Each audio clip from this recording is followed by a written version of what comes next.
Salam, salam bahagia, saudara-saudaraku yang terkasih di dalam Tuhan Yesus Kristus.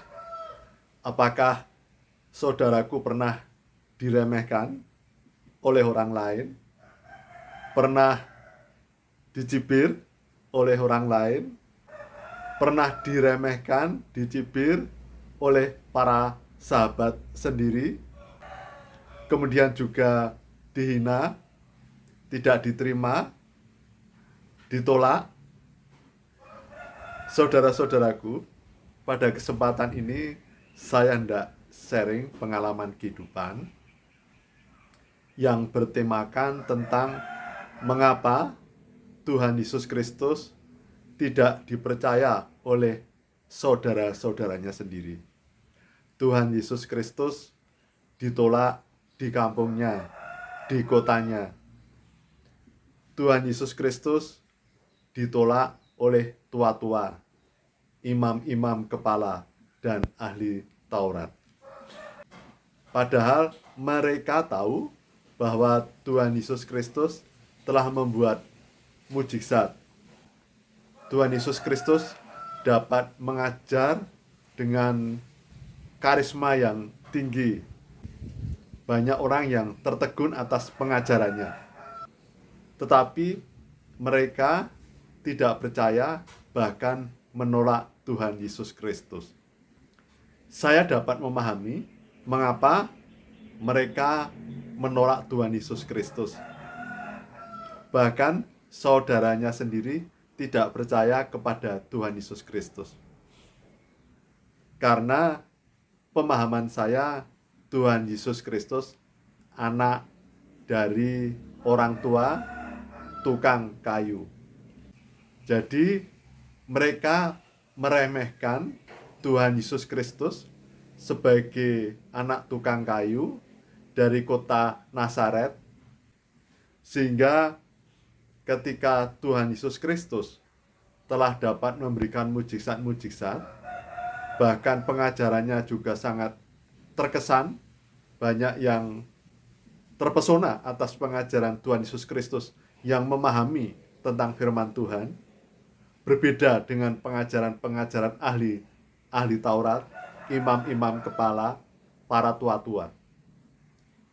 Tetapi mereka tidak percaya kepada Tuhan Yesus Kristus. Menurut pemahaman saya, barangkali ada dua alasan. Yang pertama tadi sudah saya sebutkan, jadi orang yang tidak percaya kepada Tuhan Yesus Kristus melihat latar belakang Tuhan Yesus Kristus. Tuhan Yesus Kristus orang yang sederhana seperti mereka, tiba-tiba dapat membuat mujizat, pengajarannya berkarisma, memiliki kelebihan yang berbeda secara umum, sehingga mereka tidak percaya. Jadi tidak melihat kelebihannya, tapi melihat latar belakangnya. Itu ya alasan yang pertama. Alasan yang kedua adalah dengki dan iri. Khawatir posisinya kemudian akan diganti oleh Tuhan Yesus Kristus.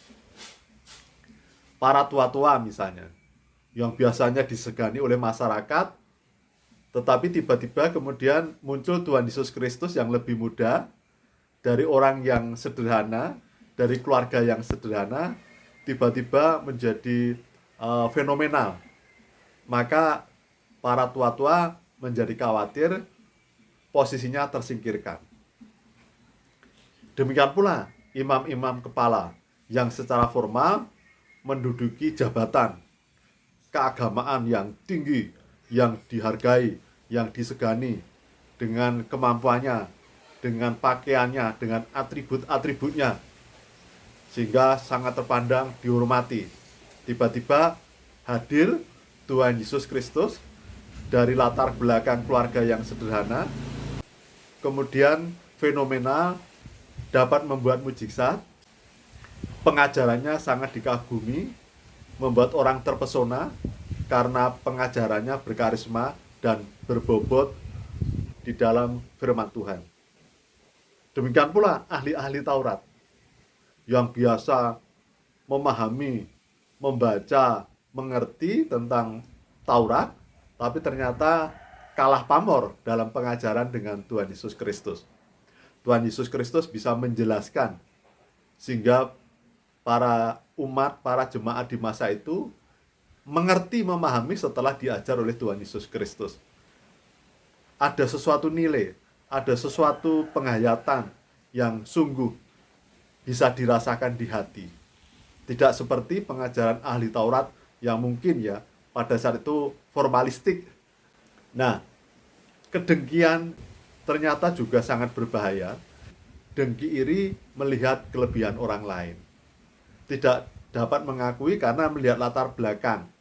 Dan juga pamornya menjadi kalah.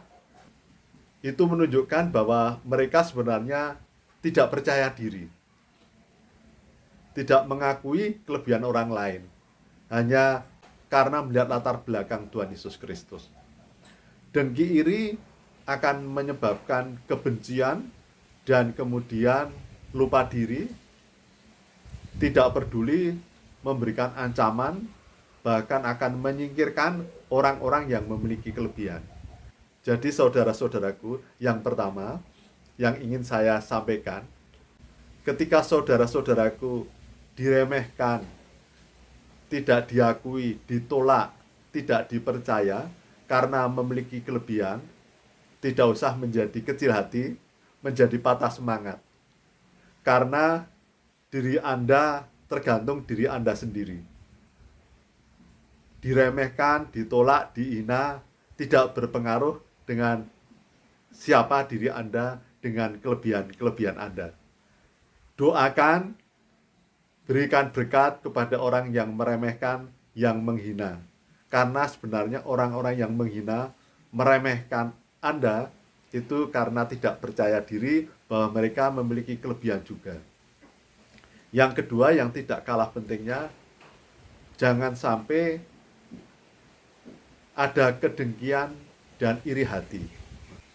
Lebih lagi, saya berpesan untuk saudara dan saya, jangan sampai kita seperti saudaranya Tuhan Yesus Kristus, seperti masyarakat di kampung dan di kotanya Tuhan Yesus Kristus yang menolak Tuhan Yesus Kristus karena latar belakang Tuhan Yesus Kristus.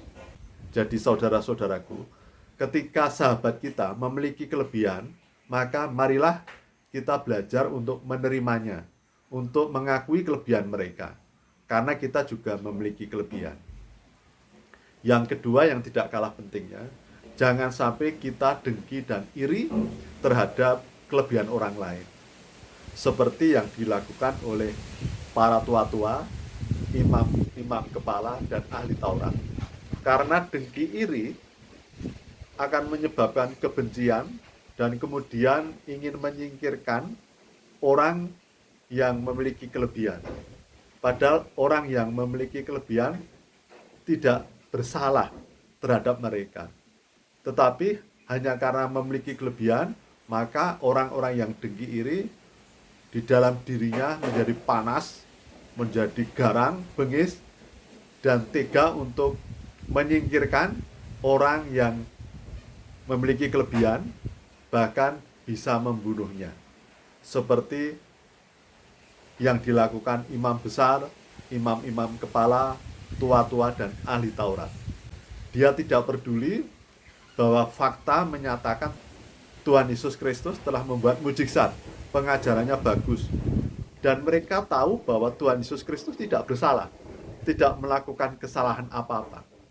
Jadi sifat dengki dan iri itu bisa dilakukan oleh siapapun, dalam status apapun, status keagamaan, status kerohanian, status jemaat biasa, maupun status orang-orang biasa bisa melakukan sifat dengki dan iri. Dan oleh karena itu, saudara-saudaraku, saya juga banyak belajar untuk terus berproses.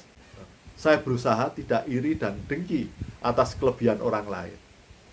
Saya belajar untuk menerima kelebihan orang lain dengan bahagia. Saya juga belajar untuk menerima kekurangan orang lain dengan tidak meremehkan orang lain tersebut. Karena saya bukan orang sempurna.